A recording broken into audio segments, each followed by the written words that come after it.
Boa noite, queridos. Paz do Senhor seja sobre a sua vida, amém? Você já deu a paz do Senhor para a pessoa que está do seu lado? Já? Então dá a paz do Senhor para ele.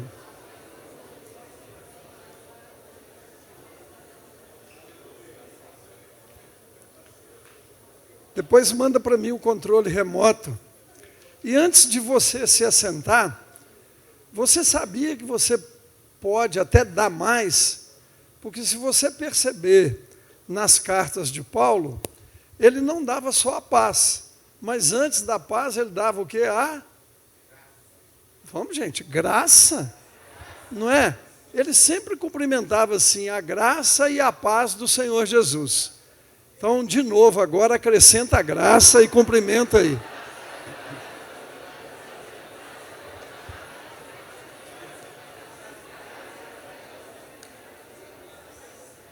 Mas antes de você se assentar, quando era assim uma pessoa especial, quando era alguém íntimo assim, como Timóteo, que era filho na fé, ele acrescentava uma coisa a mais, você lembra? Então ele falava graça e paz, mas no meio ele colocou algo, ele colocou misericórdia. Então, para Timóteo, ele falava assim, graça, misericórdia e paz da parte do Senhor. E como você está ao lado do seu irmão, quem você tem tanta intimidade, então acrescenta mais esse ingrediente aí agora.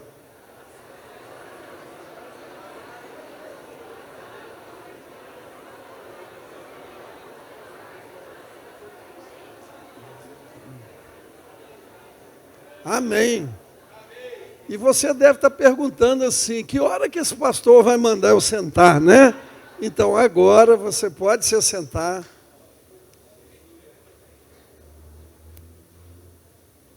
O pastor pediu para eu falar, nos outros de manhã e ontem ele falou, né? Veio comigo a minha esposa, a Silvia, e minha gata. Nós temos... Eu sei que não parece, gente, mas você pode acreditar, nós temos 43 anos de casados, tá? Glória a Deus. Jesus é bom demais, nem parece. Muito obrigado. Depois, quem falou, se apresente, vou orar por você, vou te carregar no colo, vou te dar um chocolate. Obrigado. Então, queridos, eu quero, nessa última mensagem, terceira e última, trazer algo que eu entendo importante para nós que estamos falando sobre avivamento. Então, no sábado à noite, falamos sobre vinho novo e odres novos, e não vinho novo em odres velhos. E falamos de alguns comportamentos, algumas atitudes, alguns aspectos da nossa vida espiritual que atrapalham, que impedem de retermos o avivamento de Deus. Hoje pela manhã nós falamos de que nós podemos ser uma fonte a jorrar. Jesus quer que a gente seja uma fonte, não é? Alguém que pode ser instrumento dele para abençoar vidas. E a gente falou muito sobre isso. Para encerrar agora à noite, eu quero falar e desafiar você a romper limites, a ir além.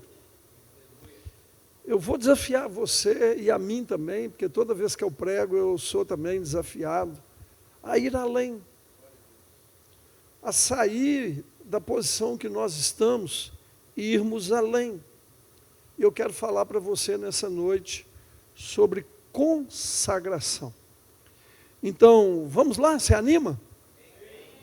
Então, vamos fazer mais uma oração. Feche os seus olhos um minutinho. Pedir a Jesus para ministrar nas nossas vidas mais uma vez. Senhor, nós estamos orando mais uma vez. Temos o nosso coração tão grato, Deus, por tudo que o Senhor está fazendo no nosso meio. temos o nosso coração tão grato por essa igreja, pela vida dos irmãos.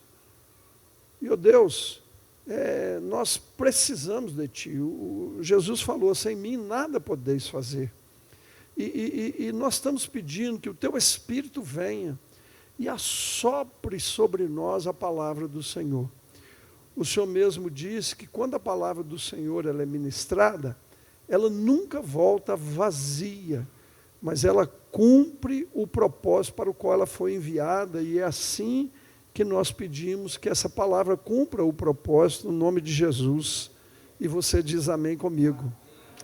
Amém, amém. Então eu quero falar para você sobre uma vida consagrada. E eu já quero, já de cara, entrar no primeiro ponto. Para dizer para você que Jesus, Ele espera a nossa consagração. Ele deseja, Ele tem essa expectativa. Todos nós temos desejos. Tem coisas que você deseja. Muitas vezes nós criamos expectativa. Deixa eu dizer uma coisa para você. Jesus tem uma expectativa. Ele espera que a gente tenha uma vida consagrada a Ele. Em Lucas 17, de 17 a 18, é o texto daqueles 10 leprosos. E no versículo 17, Jesus fala assim, não foram purificados todos os 10? Onde estão os outros 9? Não se achou nenhum que voltasse e desse louvor a Deus, a não ser esse estrangeiro. Então deixa eu lembrar a você dessa história. Deixa eu lembrar a você que está nos assistindo. A Bíblia diz que Jesus estava passando numa aldeia, era praticamente uma aldeia. E nessa aldeia estavam 10 leprosos, que de longe gritaram, Jesus, mestre, tem compaixão de nós. Por que eles ficaram de longe? Porque um leproso, ele não podia se aproximar de uma pessoa. Os leprosos, naquela época, eles viviam isolados. Eles não podiam conviver com as outras pessoas. Um leproso, se alguém se aproximasse dele, ele tinha que gritar, impuro, impuro, chamando a atenção daquele que quem se aproximava. Eu não sei se você sabe, o leproso, ele tinha que usar roupa rasgada, e ele tinha que usar uma espécie de um pano aqui, de uma máscara, que cobria do nariz para baixo. Um leproso que passasse em qualquer lugar, todo mundo já identificava. Ele era uma pessoa rejeitada. Ninguém queria conviver com ele e não podia conviver com ele. Por isso, eles gritaram de longe. E a Bíblia diz que Jesus se compadeceu deles. E que Jesus então disse, vão e se apresentem aos sacerdotes. E eles foram, os 10. Por que Jesus falou isso? Porque para um leproso poder voltar a conviver com as pessoas, se a lepra dele acabasse, se ele fosse curado, só o sacerdote podia dar o aval, dar a autorização para ele voltar. Então, o sacerdote tinha que examinar o corpo dele, por isso que Jesus mandou. Os 10 foram. E a Bíblia diz que indo, todos os 10 foram curados. Vocês estão lembrando dessa história, não estão? E a Bíblia diz que apenas um daqueles 10 voltou, e a Bíblia diz que ele voltou para agradecer, para dar glória a Deus. Quando ele volta, Jesus então fala com ele, mas não foram 10 que foram curados? Jesus pergunta, cadê os outros 9? Por quê? Porque Jesus, ele tinha uma expectativa de que os 10 voltassem. E ele diz assim, não se achou nenhum que voltasse e desse louvor a Deus, a não ser esse estrangeiro, porque ele era samaritano. Jesus esperava.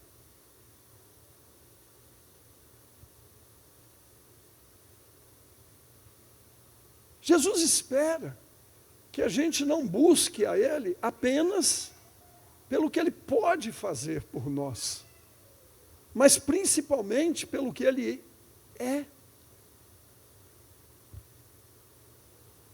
Quando eu casei com a Silvia, não pode brigar, tá? Ela tinha um Chevette. Eu sei que vocês não lembram dessas coisas assim, mas antigamente, sabe, antigamente, há 40 anos atrás, existia um carro, viu, filha? Chamava Chevette. E lá em Belo Horizonte, existia apenas 4 portas. E era da Silvia. Era dela.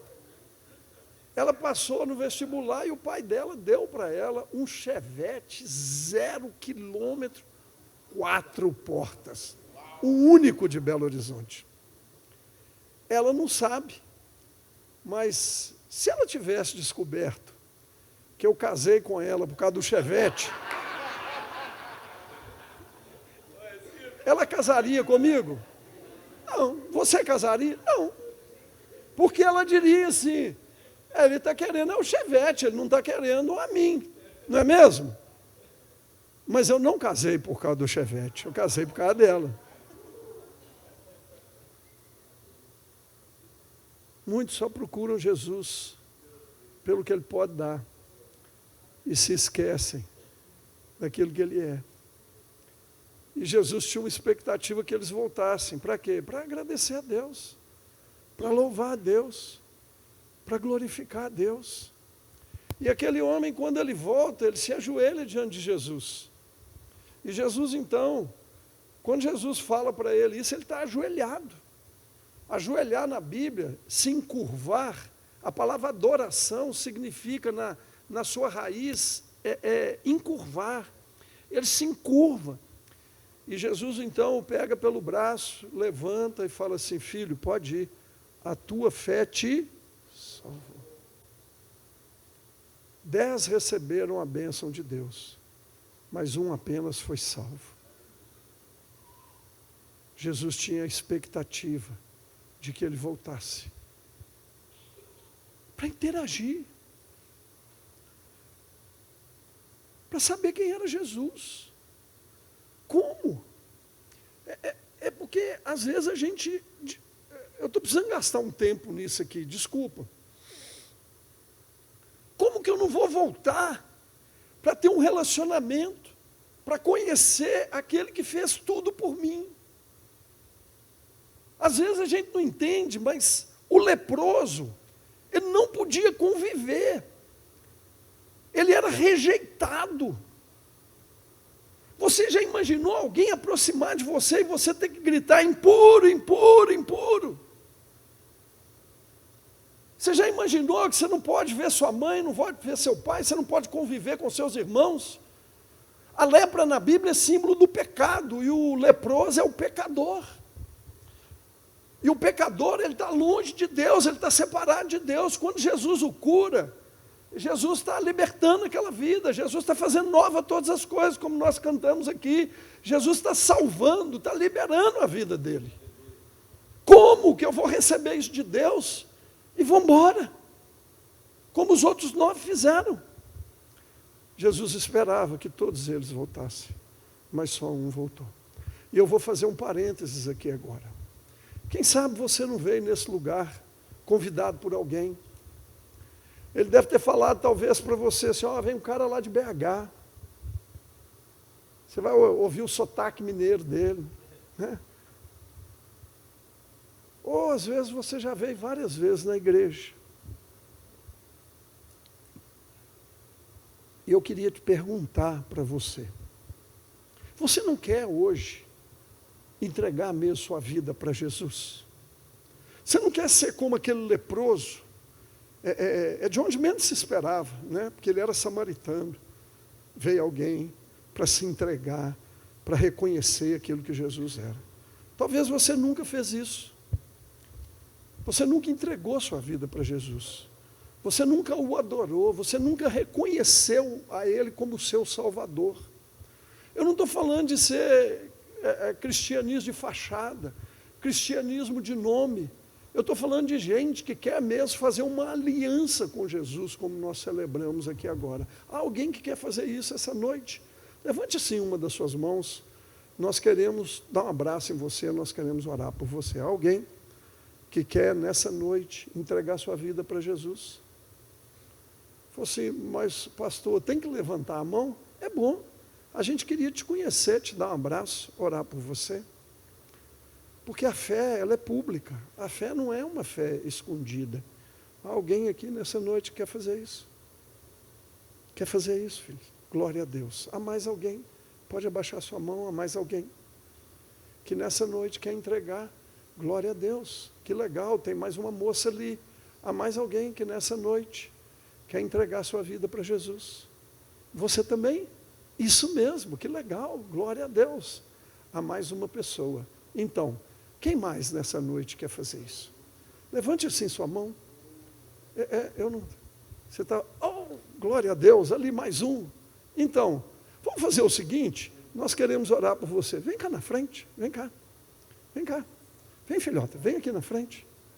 E se você trouxe, se é seu convidado, se é alguém que você conhece, venha com ela. Glória a Deus, né, filho? É isso mesmo. Jesus esperava por isso, sabia? Quer Jesus mesmo, filha? É, para valer mesmo? Que legal. Vem cá. Você também quer Jesus? Vem cá. Vem cá, vem cá. Traz ele aí para mim. Quer que eu vou aí te buscar? Vem cá, cara. Vem cá. Pode vir.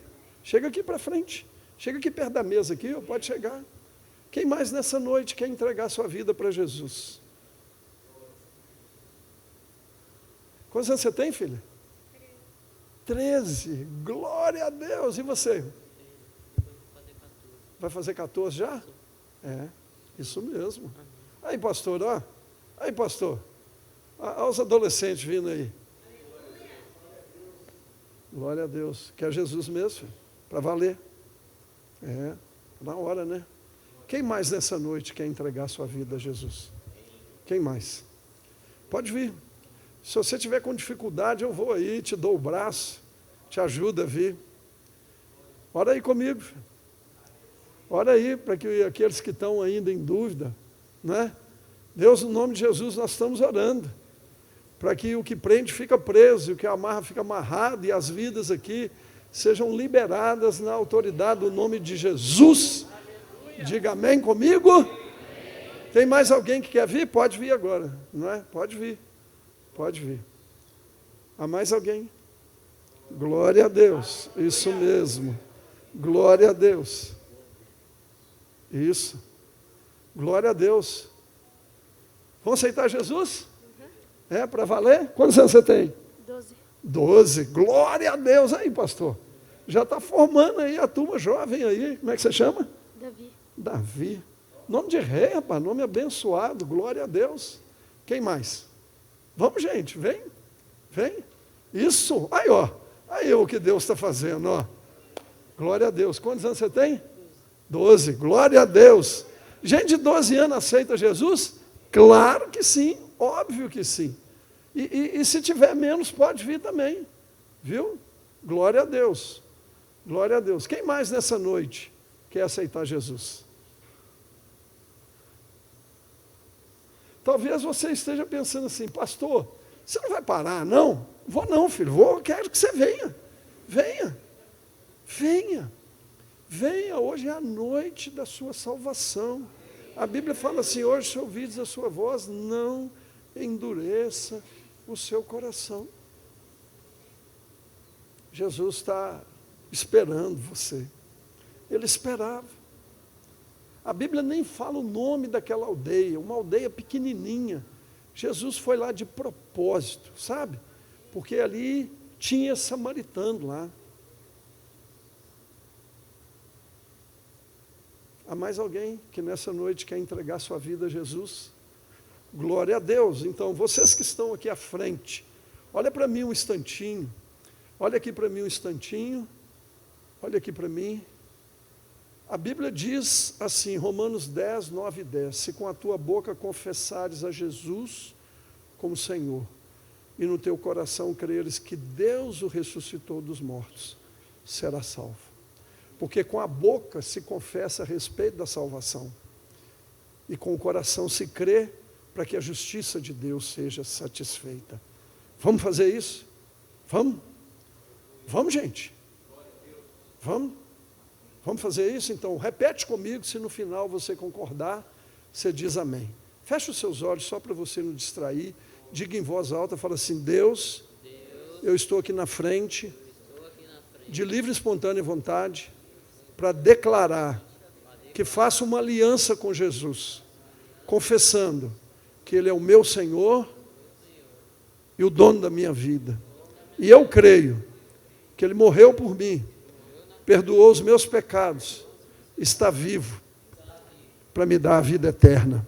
Eu faço essa oração, esse pedido, essa aliança, em nome de Jesus. Se você quer isso, é isso mesmo, fala amém. Amém, glória a Deus, não é? Glória a Deus. Fica de pé, irmão, fica de pé. Fica aí, fica aí. Vamos orar, pastor. Para aqui com eles. Aleluia.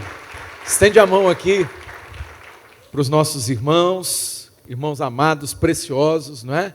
E eles vão ser cada dia mais e mais inseridos na família de Deus. Jesus, obrigado por essas vidas tão preciosas, vidas tão, ó Deus, amadas pelo Senhor. E a prova é isso aqui, ó. Eles vieram, ó Deus, de livre e espontânea vontade, vieram declarar que o Senhor é Senhor da vida deles, vieram reconhecer publicamente que, ó Deus, eles não podem viver longe da Tua presença. E nós, como igreja, Senhor, recebemos esses nossos irmãos. Como igreja, nós queremos, ó Deus, dar a eles todo o suporte, queremos caminhar junto com eles. Eles não estão sós, eles não estão sozinhos nessa caminhada. Nós vamos estar, Pai, lado a lado com eles, para que juntos, ó Pai, nós possamos chegar aonde, ó Deus, o Senhor quer nos levar, que é, ó Deus, a esse lugar, ó Pai, de vida eterna, que é, ó Deus, nas mansões celestiais. Pai, em nome de Jesus, que o inimigo das nossas almas, ó Deus, aquele que veio para matar, roubar e destruir, ele esteja por terra. Ele já está, ó Deus, caído por terra, e ele não vai prevalecer sobre a vida dos nossos irmãos, no poder do nome de Jesus que nós oramos. E a igreja do Senhor que crê e concorda diz? Amém. Fala para eles que eles são muito amados, muito bem-vindos. Vamos aplaudir Jesus.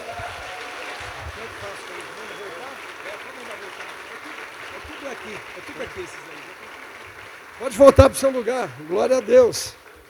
Glória a Deus. Pode assentar.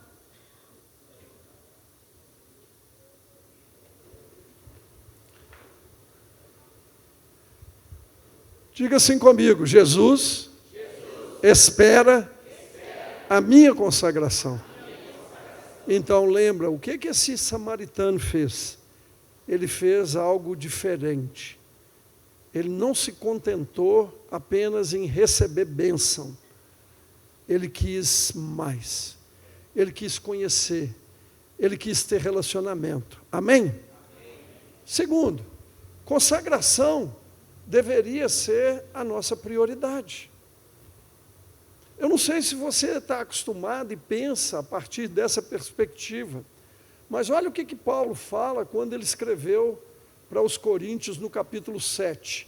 Ele diz assim: digo isso em favor dos vossos próprios interesses, não que eu pretenda enredar-vos, mas somente para o que é decoroso, e vos facilite, diga, facilite, o consagrar-vos desimpedidamente ao Senhor.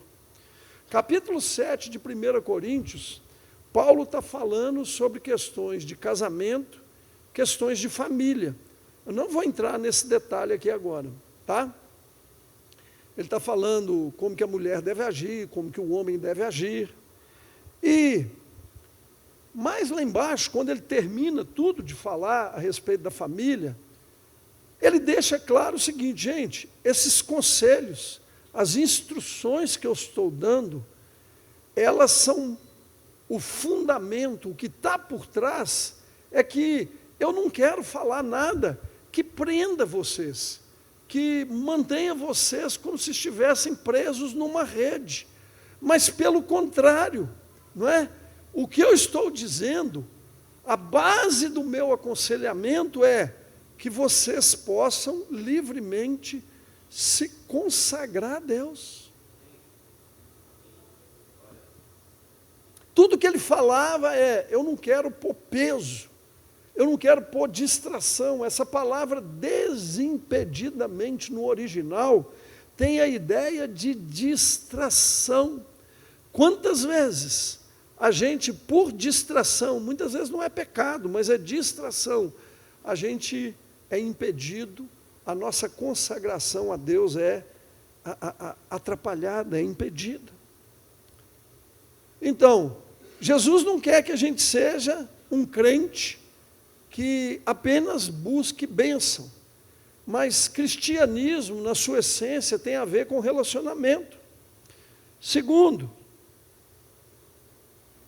Paulo, afirma que a nossa consagração deveria ser nossa prioridade. Eu deveria colocar isso em primeiro lugar, tanto que os conselhos que ele dá é sempre nesse sentido. Amém, gente? Amém. Então, terceiro, vamos entender um pouco consagração. Vamos falar um pouquinho sobre isso, porque a gente fala muito isso, mas às vezes a gente não entende direito. A melhor palavra no português para consagração seria dedicação. E esse termo, dedicação, tem a ver com todos esses que eu estou apresentando ali. Então, tem a ver com devoção, devotar. Tem a ver com tributar, dar ao Senhor algo, não é?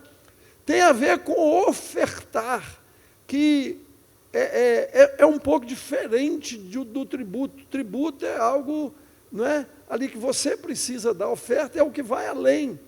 É oferecer com afeto e não por obrigação. É oferecer para servir. É sacrificar-se. É se entregar. Tudo isso tem o sentido de consagração. E Jesus, lá em João 8, 29, ele declara isso. Ele fala assim: aquele que me enviou está comigo. Ele não me deixou sozinho, pois sempre faço o que lhe agrada. Pastor, por que você pôs esse versículo aí? Porque não entenda a consagração como algo obrigatório. O irmão, quando veio falar aqui sobre o dízimo, sobre as ofertas, ele citou 1 Coríntios 9. Ninguém contribua, com tristeza ou por necessidade, porque Deus ama quem dá com alegria. Se você vem contribuir e vem assim, naquele sentimento de tristeza, eu tenho que dar. Deus não quer a consagração, não tem nada a ver com obrigação. Jesus andou nessa terra e ele falava assim: eu quero agradar o meu Pai. Quando eu quero agradar alguém, eu preciso conhecer essa pessoa, eu preciso conhecer o que ela gosta, para que eu possa fazer ou dar para ela algo que agrade. A consagração tem esse sentido, não é por obrigação. Deus não quer que você sirva na igreja porque alguém está todo dia no seu pé, falando assim: você tem que liderar uma célula, você tem que liderar uma célula, você tem que liderar uma célula, você tem que liderar uma célula. Aí você fala assim: não, eu vou liderar uma célula para ficar livre desse cara que fala isso comigo toda hora. Não pode, não é esse o sentido. Então, consagração tem a ver com algo que eu faço para agradar. Algo que me tira muitas vezes da zona do conforto. Porque quando eu quero agradar, quando eu quero servir, eu preciso sair da zona de conforto. Isso exige, às vezes, um sacrifício da minha parte. Exige dedicação, exige uma entrega, exige uma responsabilidade. Ou seja, lembra, consagração tem a ver com dedicação. Amém? A consagração envolve 3 elementos básicos. Nós estamos falando sobre consagração. Então, o primeiro deles está ligado à separação, que é santificação. Já ouviram falar do santo Magide? Nunca ouviram? Ué, como assim, gente? Vocês nunca ouviram? Nunca ouviram falar do santo Claudinei? Tira aquela ideia lá da idolatria, de que santo é alguém assim especial, alguém que tem uma coroa na cabeça, alguém que parece anjo. Não é isso. Santo é separado. Quando eu me consagro, um dos sentidos é que eu me separo para Deus. A Bíblia diz: vós sois raça eleita, nação santa, né? Nação santa, povo de propriedade exclusiva de Deus. Nós somos de Deus, nós somos separados por Deus. Deus nos fez santo. Eu sou santo porque Deus me fez assim, e para ser coerente com o nome que eu carrego, eu me santifico. É a santificação posicional e a santificação vivencial. Mas quando eu falo em consagração, tem a ver com santificação. Tem a ver também com devoção, e devoção é paixão. Muitos de nós, né? Jesus falou lá para uma das igrejas, lá das 7 igrejas do Apocalipse: olha, eu conheço as obras, eu vejo muita coisa bacana que você faz, mas eu tenho um problema, que vocês perderam o primeiro amor. O primeiro amor foi embora, a devoção foi embora, a paixão foi embora. Eu falei um pouco sobre isso ontem à noite. O que acontece muitas vezes? A gente se torna uma pessoa religiosa. Eu venho todo culto, eu dou dízimo, eu recebo uma célula na minha casa, mas a gente está fazendo isso mecanicamente. A gente faz porque se acostumou a fazer. Eu disse ontem aqui, se eu procurar lá, desculpa repetir, mas eu preciso repetir isso. Se eu procurar lá no meu notebook, eu devo ter mais de 200 esboços de mensagens. Se eu pregar uma por semana, num ano eu prego 50. Em 4 anos eu prego 200. Então, se eu pregar uma mensagem hoje, eu só vou repeti-la daqui a 4 anos, ninguém nem lembra mais. Aí eu posso, no domingo de manhã, venho para o culto, domingo à noite, e faço assim: mamãe mandou pegar essa daqui. E eu pego uma e prego. Isso é religiosidade. Isso não tem nada de devoção. Isso é uma coisa que eu faço mecanicamente. E a consagração, ela envolve paixão. E envolve também oferecer algo para Deus, que tem a ver com a adoração. Adoração não é apenas cantar no culto. Adoração tem muito a ver com entrega, não é? Adoração tem a ver muito com o coração. Então, lembra disso. Esses 3 elementos estão envolvidos em consagração. Esses 3 aspectos, né? E a gente tem também que considerar 3 elementos quando eu estou pensando em consagração. A consagração pode ser de gente, de pessoas. Você pode se consagrar a Deus. Jesus espera que você se consagre. Jesus espera tudo isso aí que a gente está falando. Então, lembra lá, quando Ana, lembra o que Ana mais queria na vida, esposa de Samuel? Queria ter um filho. E um dia ela fez uma oração. E ela falou: Deus, se o Senhor me der um filho, eu vou dar ele para você. Não parece incoerente? Ela queria, que desejava, que ansiava um filho. E aí, quando Deus deu o filho, ela deu. Ela ficou sem o filho. Mas isso se chama consagração. E você lembra o que aconteceu com ela? Ela deu um para Deus, depois ganhou quantos? 5. O sacerdócio em Israel estava totalmente corrompido com a família de Eli. Na verdade, Deus precisava de alguém que tivesse a disposição de dar para ele alguém. E ela deu Samuel. E Samuel se tornou juiz em Israel. Foi ele que consagrou Saul, foi ele que consagrou Davi. Foi um homem que abençoou a nação, porque Ana resolveu consagrar o seu filho a Deus. Amém? Consagração também envolve coisas materiais. Então, as pessoas davam a Deus algo material, como uma consagração, como lá em Deuteronômio fala, eu não quero entrar nesse detalhe, mas você pode consagrar a Deus algo material também. E pode também consagrar o que? Tempo a Deus, não é? Então, Neemias e Esdras, quando eles trabalharam na restauração de Jerusalém, de seus muros, né? Que eles fizeram? Eles estabeleceram um dia de consagração a Deus. Você faz isso? Você tem um tempo que você consagra a Deus, que você não fica mexendo em WhatsApp, você não fica fazendo coisas, assistindo televisão, assistindo jogo, às vezes até mesmo trabalhando. Você fala assim, eu vou tirar um tempo para me consagrar a Deus. Você sabia que a Bíblia fala de uma mulher chamada Ana, não é a Ana, mãe do Samuel, outra Ana. Ela tinha 84 anos. Aqui não tem ninguém, acho, que não tem essa idade, não é? E a Bíblia fala que ela tinha uma vida dedicada a Deus.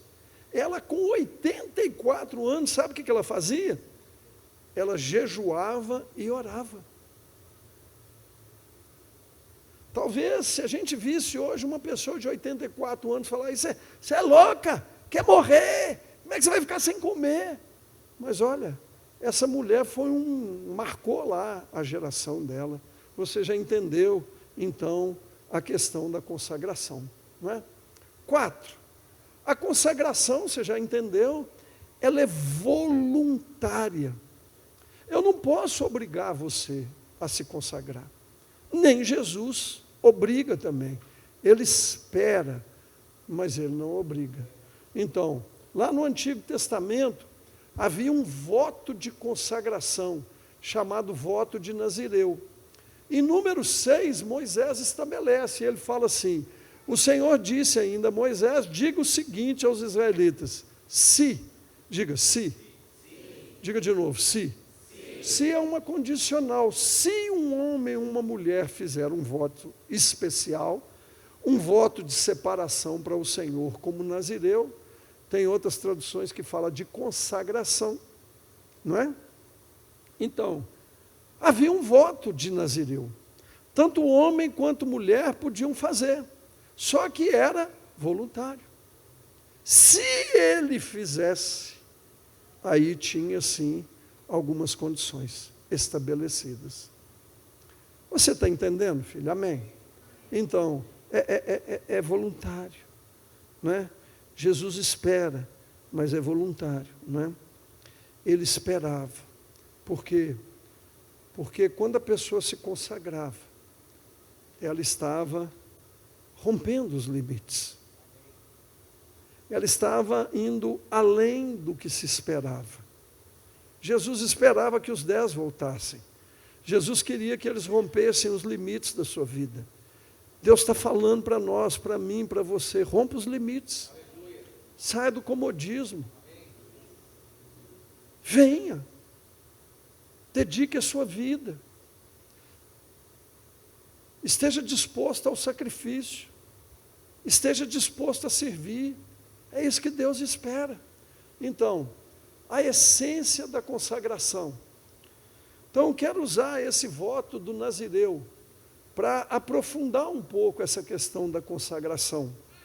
Esse voto de Nazireu que eu li para você em número 6, a continuação deles fala assim, Se a pessoa fizer um voto de nazireu, ela terá que se abster de vinho e de outras bebidas fermentadas, e não poderá beber vinagre feito de vinho ou de outra bebida fermentada.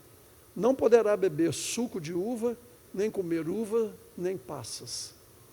Um pouquinho mais na frente fala assim: até que termine o período da sua separação para o Senhor, ele estará consagrado e deixará crescer o cabelo da sua cabeça. Durante todo o período da sua separação para o Senhor, não poderá aproximar-se de um cadáver, mesmo que o seu próprio pai, ou mãe, ou irmão morra, ele não poderá tornar-se impuro por causa deles. Então, quando a pessoa voluntariamente, diga assim, voluntariamente, ela decidia fazer um voto de nazireu, ela tinha algumas regras a serem obedecidas. Na essência, o nazireu, ele não podia comer nada, beber nada que viesse da videira, não é? da planta, da uva, nada que fosse da uva, fermentado ou não, passa, uva, qualquer coisa que viesse da videira, ele não podia comer. Primeira coisa. Segundo, ele não podia cortar o cabelo. Você se lembra de Sansão, não é? Não podia cortar o cabelo. Sansão era um nazireu. O cabelo era a exteriorização do voto, porque com aquele cabelo comprido, todo mundo sabia, é um nazireu. E terceiro, ele não podia tocar morto. Pastor, você está querendo dizer para mim, então, que agora, se eu quero me consagrar a Deus, eu tenho que deixar o cabelo crescer? Não posso mais cortar cabelo? Você quer dizer que agora eu não posso beber suco de uva, não posso comer uva, não posso comer passa, nem nada disso? Óbvio que não. Por quê? Porque essas coisas, elas têm um princípio espiritual por trás. Então, vamos falar um pouco deles. Não comer e não beber nada que venha da uva, o significado para nós é amar a Deus. Ah, pastor, não entendi nada, então eu vou tentar explicar. Não é? O vinho na Bíblia, muitas vezes, ele pode ter vários significados, e nesse caso aí, o vinho tem tudo a ver com aquilo que vem do mundo. Paulo fala lá em Efésios, né? Não vos embriagueis com vinho, no qual há contenda, mas enchei-vos do Espírito. Estão lembrados disso, gente? Amém? Então, o vinho, muitas vezes, ele está simbolizando aquilo que vem do mundo. É a pessoa que se alegra com as coisas do mundo. Onde está a sua alegria? Onde está o seu prazer? Tem pessoas que elas amam mais o time de futebol do que a Jesus. Lá em Belo Horizonte é o Atlético e o Cruzeiro. Tem pessoas assim que fazem coisas que são inimagináveis por causa de um time de futebol, mas com Jesus é assim, é a esmola. A Bíblia fala em 1 João capítulo 2, não ameis o mundo, nem as coisas que no mundo há. Pois quem ama o mundo, o amor do Pai não está nele. Porque o mundo passa, bem como a sua concupiscência, mas aquele que faz a vontade de Deus permanece para sempre. A Bíblia diz que Moisés, ele preferiu, não é, o opróbrio de Cristo ao invés dos prazeres do mundo, os prazeres do Egito. Ele tinha tudo que ele queria no Egito, mas o Egito na Bíblia é um símbolo do mundo. E quando a gente ama o mundo, a gente não ama Deus, porque eles são opostos entre si. Amém? Então, o primeiro aspecto do voto, da consagração, era o amor a Deus. Segundo, ele não podia cortar cabelo. Aquilo significa tomar a cruz de Cristo. Por quê, pastor? Também não estou entendendo, então eu vou tentar explicar. A Bíblia diz, em 1 Coríntios, que era vergonhoso ao homem usar cabelo comprido. Amém, gente? Estão lembrados? Era vergonhoso. Então, se era vergonhoso, por que Deus falou para não cortar o cabelo? Porque tem um aspecto espiritual. Quando o nazireu andava na rua, ia para qualquer lugar, todo mundo olhava e falava assim, é um nazireu.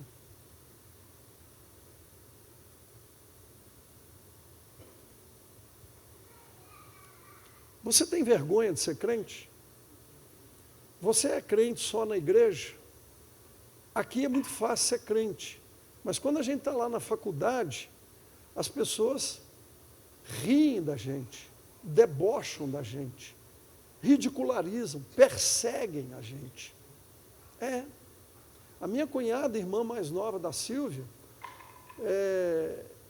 ela, quando estava na faculdade, um dia, eu estava presente nesse dia, ela chegou chorando em casa e falou assim, pai, eu não quero estudar mais.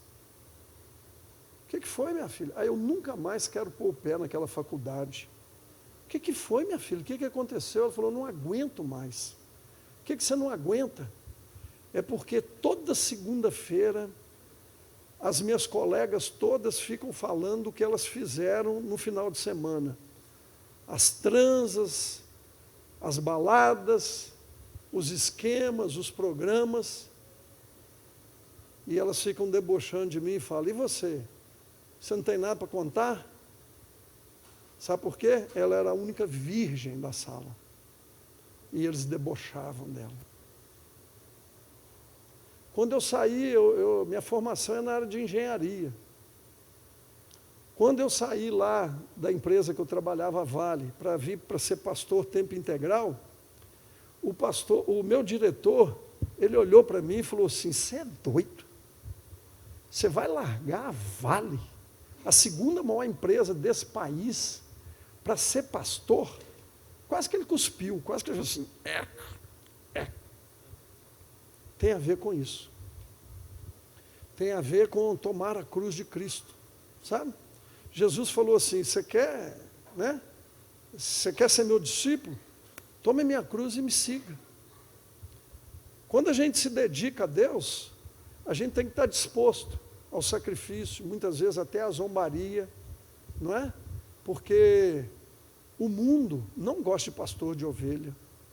Lá no Egito, eles detestavam pastor de ovelha. Satanás detesta pastor de ovelhas. E muitas vezes a gente precisa tomar a nossa cruz. Amém? E o terceiro, ele não podia tocar morto. O que isso significa para nós hoje? O texto lá diz, você não pode tocar morto para que você não fique impuro. Ou seja, tem a ver com santidade, andar em santidade. A Bíblia fala, que sem santidade ninguém verá o Senhor. A Bíblia diz, sede santos porque eu, o Senhor, sou santo. Não fica bem. Nós carregamos as camisas dos times de futebol, aqui atrás vem o nome do jogador. Mas no time de Jesus não vem o seu nome, vem o nome de Jesus. E quando a gente anda na rua, de cabelo comprido, com a camisa de Jesus, todo mundo sabe. E olha e fala que ele é crente. E muitas vezes o nosso testemunho é horrível. Uma vez, um grupo lá da Boulevard foi viajar. E uma das irmãs que estava lá no grupo, me procurou no particular depois e falou assim, pastor, sabe aquele fulano lá e tal, amigão meu? Falou assim, pastor, eu fiquei impressionado, porque eu conhecia ele só da igreja. Mas eu viajei com ele, fiquei uma semana, pastor, de cada 10 palavras que ele fala, 11 são palavrões. Eu falei assim, eu não acredito. Não, pastor, ele só fala palavrão. Eu falei, mas ele nunca falou palavrão perto de mim. Ele falou, não fala porque você é pastor. Aí um dia, encontrei com ele, e na maior luz eu falei com ele, irmão, sabe aquela irmã que viajou com você? Dei o nome e tudo. Ela falou que você só fala palavrão, é verdade? Ele baixou a fronte assim. Falei, levanta sua fronte, fala comigo. Ele falou, pastor, eu falo muito palavrão. E aí eu expliquei para ele. Não é condizente, não é próprio. Alguém que carrega o nome de Jesus, falar palavrão, é incompatível. É incompatível um homem de Deus que carrega o nome de Jesus bater na mulher. É incompatível um homem que ama Jesus ter amante. É incompatível um homem que anda com Jesus ser mentiroso, porque o diabo é o pai da mentira. Não tocar morto significa que você tem uma nova natureza, você é santo. E a gente tem que andar de acordo com a natureza que nós temos agora. Somos santos, amém? Amém. Deus nos chamou à santidade. Amém? Amém? Então, aqueles 3 aspectos envolvem consagração. Então, consagração, quando eu me consagro, eu declaro, eu demonstro amar a Deus, eu demonstro que eu estou disposto a ir até as últimas consequências, e eu estou disposto a andar em santidade, porque sem santidade ninguém verá o Senhor. Amém? Está animado a continuar? Eu já estou quase terminando, né? Eu falei ontem que quando um pastor fala assim, gente, eu estou quase terminando, não significa nada, né? Você já sabe, né? Então vamos lá. O 6º e último ponto é que a consagração, ela abre caminho para o sobrenatural. Aleluia. Minha pergunta é, você gostaria de experimentar, de viver o sobrenatural de Deus? Você gostaria mesmo? Gente, eu tenho cada experiência para contar. Coisas assim que Deus permite a gente viver. Coisas assim que, quando a gente conta, as pessoas falam, nossa, esse cara é mó mentiroso. Mas é porque são incríveis. Nós podemos fazer isso. Nós podemos viver o sobrenatural de Deus. Eu falei isso aqui muito hoje de manhã. Uma vez o pastor Léo entrou na minha sala numa sexta-feira. Eu era o responsável pelo culto de quinta-feira lá da Luxemburgo. E ele entrou na minha sala e falou assim, pastor, eu vim aqui para te pedir perdão. Eu falei assim, Léo, mas por que você está me pedindo perdão? Você não fez nada comigo? Não, sabe o que foi? Ontem, lá no culto, eu tinha pedido para ele me substituir, que eu, por alguma razão, não me lembro, não podia. E ele falou, pastor, chegou lá um moço te procurando. Ele falou assim, tem 16 anos que eu procuro o pastor Magide. E me disseram que ele está aqui nessa igreja, que toda quinta-feira ele está aqui. Cadê ele? E eu respondi para ele, falei, cara, sinto muito, ele está aqui toda quinta, mas essa especificamente ele não pôde vir. E aí ele virou e falou, você tem um contato dele? Isso ele me contando, né? E eu fiquei na maior luta, mas como ele falou que tinha 16 anos que ele estava te procurando, eu dei seu contato para ele. Mas depois eu pensei bem, falei, gente, olha o que eu fiz. Eu não podia ter dado contato. Falei, Léo, você não podia ter dado mesmo.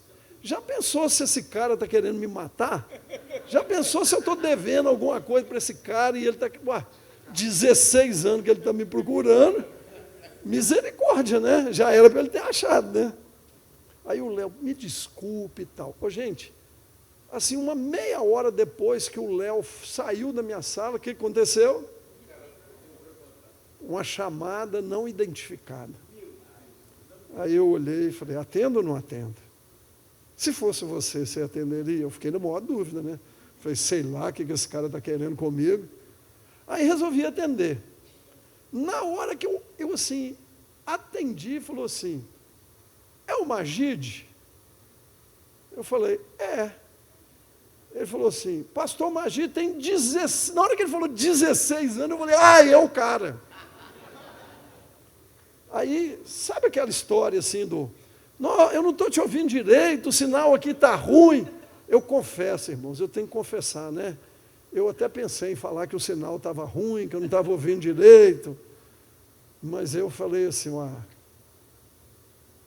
vou ouvir, né? E eu vou resumir a história. Esse moço virou para mim e falou assim, pastor, tem 16 anos que eu te procuro, porque Deus mandou eu te procurar para te contar o que aconteceu. Falei, ué, então me conta, né? Ele falou assim, há 16 anos atrás, eu morava em Sete Lagoas, é uma cidade próxima de Belo Horizonte, uma cidade até grande, e ele falou assim, meu casamento estava horrível, eu decidi largar minha mulher, largar minha família, decidi entrar para a maçonaria, olha só. E assim, ele foi contando, dizendo que a vida estava horrível. E ele então largou a mulher, largou toda a família, falou com ela e foi para Belo Horizonte, para a casa dos parentes. E quando ele chegou em Belo Horizonte, no sábado, ele ligou para um amigo que tinha muitos anos que ele não encontrava, contou para ele. E o cara falou assim, antes de você tomar essa decisão, eu falei, não, já tomei, cara. Bom, você vai comigo num lugar? Por favor. Você é meu amigo? Então tá bom. Amanhã à noite eu te pego aí. Combinaram. E aí, no outro dia à noite, ele pegou o rapaz lá na casa dele, na casa dos parentes, e o cara entrou no carro e falou, para onde nós vamos? Ele falou assim, eu vou te levar para a igreja. Ele, não, pode parar. Isso ele me contando, pode parar, porque eu não entro em igreja. Igreja evangélica? É. De jeito nenhum. O último lugar que eu vou na vida. Igreja evangélica? Não quero, não. Aqui esse pastor lá só quer saber de arrancar dinheiro da gente. Não vou lá de jeito nenhum. Não, mas você me prometeu. Não, igreja evangélica eu não vou, não. Pode parar aí, eu vou pegar um táxi, vou voltar. Não, você vai comigo. E ficou aquela discussão. E ele falou assim, eu resolvi ir, porque eu tinha prometido para ele que eu iria. Eu entrei lá, nunca tinha entrado numa igreja. Tem gente aqui que precisa ouvir isso, tá? Ele disse que entrou, sentou.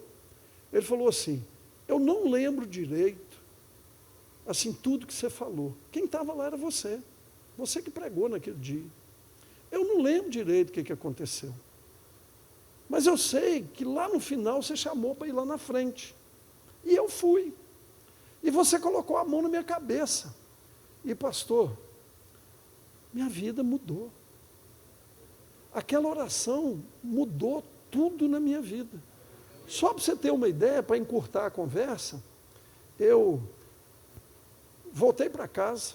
Na segunda-feira voltei para Sete Lagoas, pedi perdão para minha esposa, pedi perdão para os meus filhos, perguntei se ela me recebia de volta, não entrei para a maçonaria, e ele foi contando. E ele falou assim, para encurtar a conversa, sabe o que eu sou hoje? Eu falei, não tenho a mínima ideia. Eu sou pastor da igreja do Evangélico Aldan Goulart.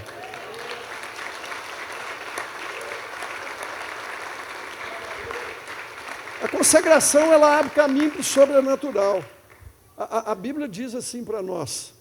A Bíblia diz assim para nós, ó. Juízes 16, 17. Por isso ele lhe contou o segredo. Jamais se passou navalha em minha cabeça, disse ele, pois sou nazireu desde o ventre materno. Se fosse rapado o cabelo da minha cabeça, minha força se afastaria de mim e eu ficaria tão fraco quanto qualquer homem. Quem falou isso? Fala, Sansão. Sansão. Ele era nazireu. Ele fez um voto. Ele fez um voto de consagração. A marca do nazireado, como eu falei para vocês, estava no cabelo. E ele falou, se o meu cabelo for arrancado, eu fico igual a qualquer homem. Sabe qual é o segredo da unção, do poder de Deus, do avivamento? Consagração. Se eu falar assim, quando o cabelo está grande, eu estou cheio do poder de Deus. Quando eu estou sem cabelo, o poder vai embora. Você entende essa linguagem? Amém ou não amém? É o que o Sansão falou, não é? Por quê? Porque quando cortaram o cabelo dele, a consagração foi embora. E ele ficou tão fraco quanto qualquer outro homem. Você lembra do que Sansão fez? Ele, com uma queixada de jumento, ele matou 1000 filisteus. Ele era um homem descomunal, era um homem assim que tinha uma força sobrenatural. Essa força fala para nós do poder do Espírito, do avivamento. Mas isso só acontece quando está envolvido consagração. Diga assim comigo. A consagração abre caminho para o sobrenatural. Josué 3, estava ali, Josué tinha acabado de assumir o lugar de Moisés. Jericó era a primeira batalha, uma cidade murada e fortificada. Lá no capítulo 3 ele fala assim, santifiquem-se, pois amanhã o Senhor fará o quê? Maravilhas. Maravilhas. O Senhor fará maravilhas. O Senhor fará maravilhas. Amém? Último slide. Você acredita que é o último? Pode acreditar, é o último. Ative sua vida espiritual. Consagre a Deus. Pastor, tem vela aqui, pastor? Vela? Sabe o que é vela? Tem uma vela aqui na igreja?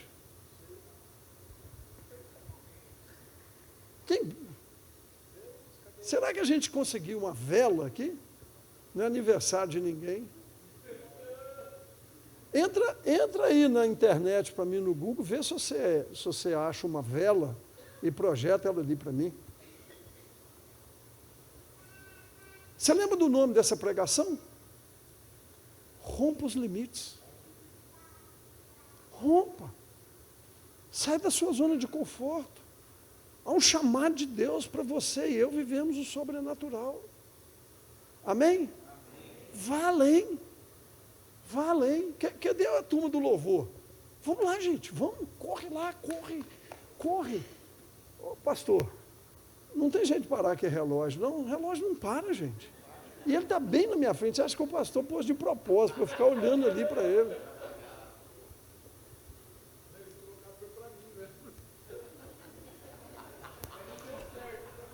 Experimente o sobrenatural. Conseguiu não? Consegue aí para mim?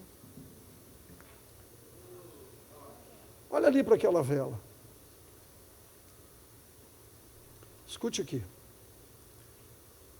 Vela é feita de quê? Você sabe, filha? Lembra? Lembra da sua época lá de escola? De que é feita a vela? Eu achei que era parafina. É isso mesmo, filha. Isso mesmo. Parafina. Vela é feita de parafina. Fala, parafina. Parafina é o quê? Você sabe? Sabe não, filho? Lembra das aulas lá de química? Não lembra não? Lembra não? Lembra, filha? Parafina é o quê? Quem lembra o que é uma parafina? Lembra o que é parafina? Gente, aula de química. Lembra não, gente? Parafina é um derivado de petróleo. Aleluia, glória a Deus. Isso é para eu parar? Não, né? Parafina é um derivado de petróleo. Quando se faz a destilação do petróleo, né? Sai gasolina, sai óleo diesel e tal, sai parafina também. Parafina, se é um derivado de petróleo, ele é um combustível. Ele é um combustível. É sólido, diferente, por exemplo, da gasolina, mas ele é um combustível. Se você pegar uma vela, então, apagada, ela fica a vida inteira sem queimar. Ela é um combustível, mas ela não está servindo para nada. Para uma vela cumprir o seu propósito, ela é combustível, para ela poder iluminar, para ela poder queimar, alguém precisa pegar um fósforo, um isqueiro, sei lá, e ir lá naquele pavio e colocar fogo. A gente chama de ativar, dar a ignição. Jesus hoje, Ele está querendo dar uma ignição na sua vida espiritual. Botar esse combustível aí para queimar. Sabe, a sua vela, você está guardado lá na gaveta. Está lá, mofado. E Deus está falando conosco nessa noite. Oh, você não quer ir além? Você não quer ir além? Você não quer fazer como aquele samaritano que voltou e falou: Jesus, estou precisando ter uma conversa particular com você. Você não quer se consagrar a Deus e começar a dedicar sua vida a Ele mesmo para valer e não só de discurso? Você não quer experimentar o sobrenatural de Deus?